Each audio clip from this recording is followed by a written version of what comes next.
Hey there friends! Get ready to dive into a world of eight-legged adventure. Be sure to hit that subscribe button and share your thoughts in the comments. Let's start this exciting journey together. Amidst the distant thump of a heartbeat, our protagonist's discomfort becomes audible.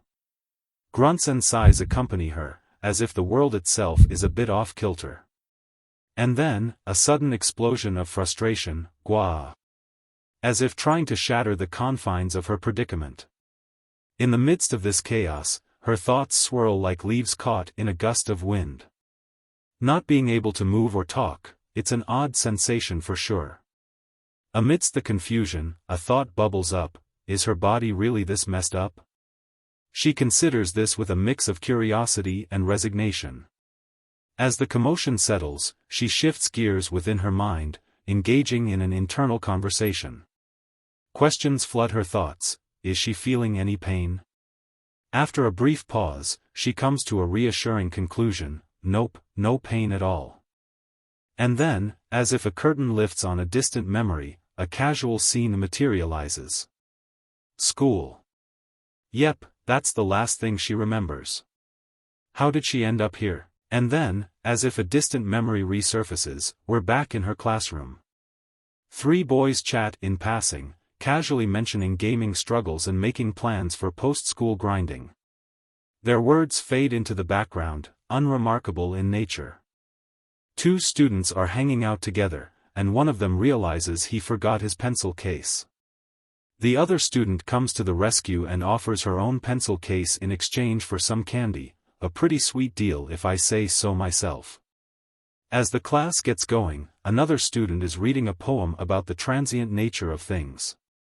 The teacher then drops the bomb that this poem is gonna show up on their big test.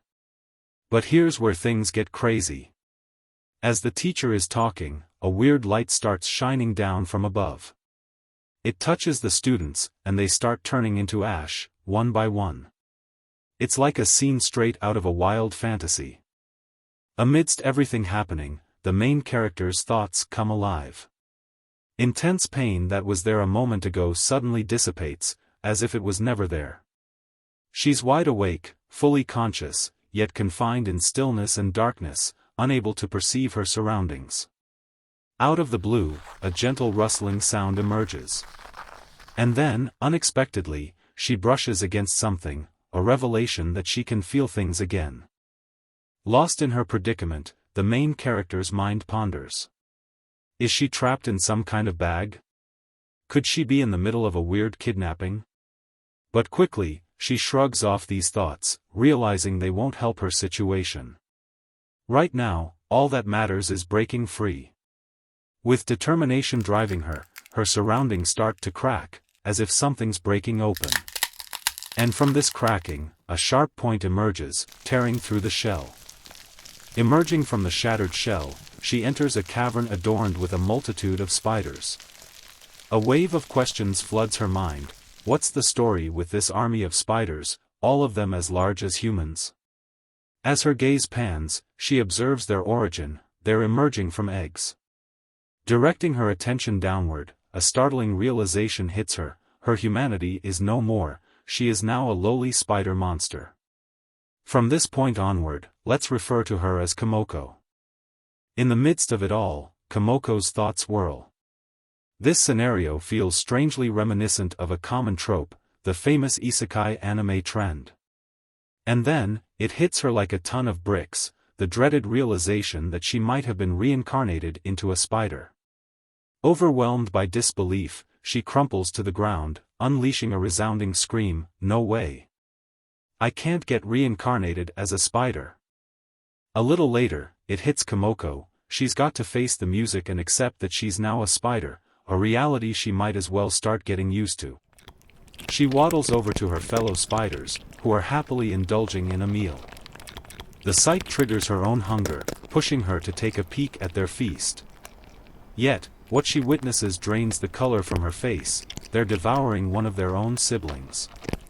This unnerving sight sends Komoko's mind into a frenzy. She can't wrap her head around it. This can't be real, can it? She questions why siblings should be driven to fight each other like this.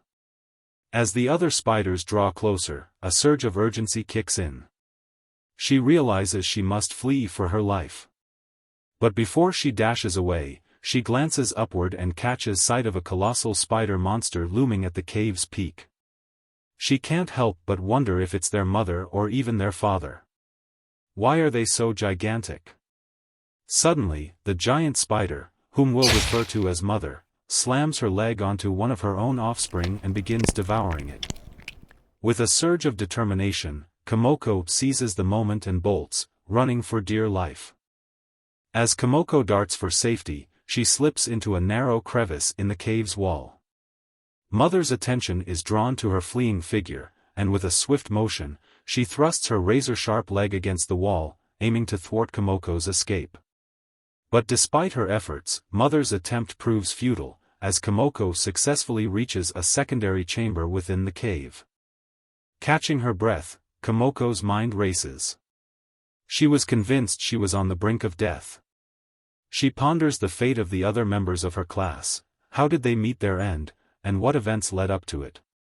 Memories flicker. The last thing she recalls is drifting into slumber, and then, an abrupt sensation of pain. It strikes her, that moment might have been her transition into this spider life. In a sudden realization, Komoko decides she's dwelled on the past enough. Figuring out what happened won't come from overthinking it. So, adopting the philosophy of, I think, therefore I am. She asserts, I am me. That's her stance for now at least. Lost in thought, Komoko's mind lingers on the colossal spider she encountered earlier. She ponders if it could indeed be her mother and questions whether she herself might eventually attain such a massive size. Yet, with no reference for comparison, determining her own stature remains a mystery that time will unveil. Her attention then shifts to the surroundings, where conspicuous footprints lay. Fueled by determination, she charges forward, trailing the prints. As she examines their size, a realization dawns: she's not small in stature. A height of around 3 feet becomes apparent. In the face of this truth, Komoko concedes, there's no use denying she's become a monster. Komoko's mind starts to race with a multitude of questions she's eager to uncover. A wistful thought passes through her: if only this were like those light novels she's heard of, where she might possess some sort of appraisal skill to ease her curiosity. Just then, a voice echoes in Komoko's mind, announcing the possession of 100 skill points. It continues by revealing the exact count needed to obtain, appraisal level 1, 100 points. A mix of disbelief and excitement washes over Komoko as she questions the reality of this encounter. However, without hesitation, she lets out a resounding shout, yes. Now we're talking. She boldly declares her answer, crystal clear: it's a definite yes. The voice, now referred to as the system, chimes in once more, confirming the acquisition of appraisal level 1 and revealing that there are no remaining skill points. Encouraged, Komoko seizes a rock and employs the newly acquired appraisal skill. To her amazement, the result unveils it to be none other than the legendary item, a stone. Frustration tints her disappointment. She continues to appraise the stone multiple times in disbelief before tossing it against a wall in exasperation. With a wry smile, she concludes that the lack of information likely signifies it's just an ordinary rock after all. Komoko's frustration boils over as she voices her wish to at least learn the cave's identity, anything to alleviate her unease. She then decides to appraise the wall, only to hear the system confirm the obvious: it's a wall. Disheartened, she finds herself sinking into a pit of despondency, questioning her decision to spend all her precious skill points on what seems like a futile ability. However, her gloom is short-lived as she abruptly regains her senses. The realization dawns that most other skills probably aren't much better at their initial level. With a renewed determination, she shifts her focus to appraise herself, and the system responds with a simple, spider, nameless. Komoko's mind buzzes with curiosity about her nameless status. Yet, her thoughts swiftly shift to a more pressing matter: her hunger. She recalls that in her previous life, spiders could endure prolonged periods without food, but now, in this new reality, things might be different. Resolving to find sustenance, she considers her options. The idea of consuming one of her siblings crosses her mind, but she dismisses it as impractical. For now, she's left with one path: to follow the footprints ahead and pray she doesn't encounter foes more powerful than her. She clings to the hope of finding nourishment and possibly even a means of escape. Contemplating the notion of cooperation between herself and humans, Komoko entertains the idea momentarily. However, she quickly recalls the potential peril. To humans, she might just be a potential meal. As she approaches the humans' encampment, her eyes fall upon a lifeless spider body laid out on a stone table. A jolt of recognition courses through her. It's one of her own brothers. The sight reinforces her resolve to steer clear of humans.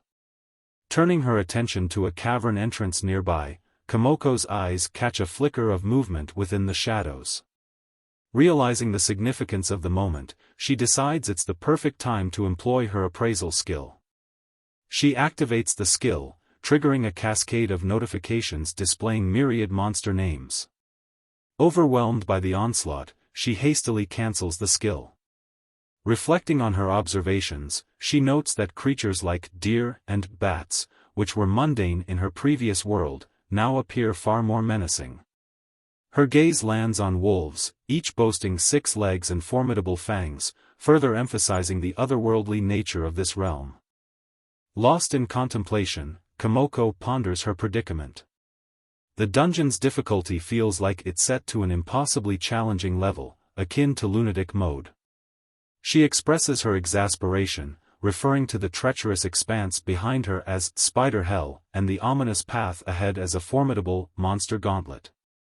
With her determination set, Komoko makes a calculated move. Recognizing the need to bolster her defenses, she employs her web-weaving skills to construct a modest sanctuary. The result is a webbed abode complete with discreet escape hatches accessible solely to her. Content with her new web-based setup, Komoko expresses satisfaction, deeming it ideal for a shut-in like herself. Seated and poised for potential prey, she ponders her life's past. In her former existence, she mostly revolved around school and the solitary pursuit of video games. Reflecting on her tendency to avoid interaction, even in virtual realms, she speculates that the solitary existence of a spider might just suit her disposition. As time passes, her hunger gnaws at her, culminating in a realization: she hasn't eaten since birth, and weaving her intricate threads has consumed considerable energy. Anxiety creeps in as she worries about her survival, fearing she might perish before she can secure sustenance. Komoko's gaze falls upon the body of her sibling, which she had brought over as a last resort. In a somber moment, she confronts the harsh reality of her situation. With deliberation, she inches closer, her determination resolute. As her teeth pierce her brother's form, she offers a silent prayer for forgiveness. The act is both an embodiment of desperation and a testament to the primal instinct of survival. However, the taste of the consumed flesh turns out to be a bitter revelation. Despite the unpleasantness, Komoko recognizes that she has no alternatives. Survival demands sustenance, and she resolves to push forward, even if it means enduring the bitterness that now lingers in her mouth. Having committed this distressing act, Komoko takes a moment to settle herself. Amid the stillness, a voice echoes within her mind, the system's voice. It informs her of her newly acquired title, Kin Eater, and 2 other skills, Taboo Level 1 and Heretic Magic Level 1, bestowed as a consequence of her Kin Eater title. This declaration draws Komoko's attention, prompting her to mull over the implications of this newfound title and the enigmatic skills that accompany it.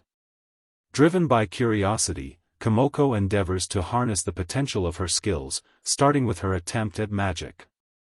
However, the outcome falls short of her expectations, resulting in an unsuccessful endeavor that serves as a humbling reminder of her limitations. Komoko's contemplations lead her to a realization: if she possesses the Kin Eater title, it's likely that many of her siblings also carry similar titles, rendering the effects less impactful. Nonetheless, this revelation underscores a crucial point: skills can indeed be earned through titles. Bolstered by this understanding, Komoko whimsically embarks on an experiment. With a jesting flourish, she attempts to invoke a dancer title, playfully dancing around. The results, however, are less than graceful, as she inadvertently stumbles over her own webbing. A silver lining arises from this mishap: the accidental disturbance alerts her to the presence of something ensnared within her web. The surprising enemy was a massive rainbow frog. Its bright colors stood out in the dark cave. The frog's clever eyes and webbed feet caught Komoko's eye. Seeing this extraordinary creature made her curious and a bit cautious. It reminded her that in this new world, even regular-looking creatures could be special. Ready for more of Komoko's spider-filled journey? Join us at Manhwa Warriors by hitting that subscribe button and turning on notifications. Don't forget to leave a comment below with your thoughts and any recommended manhwa, manga, or even webtoons to cover. We love hearing from you. Become a part of our community and enjoy more action, surprises, and entertainment. Subscribe to Manhwa Warriors now and let's dive into the next chapter together.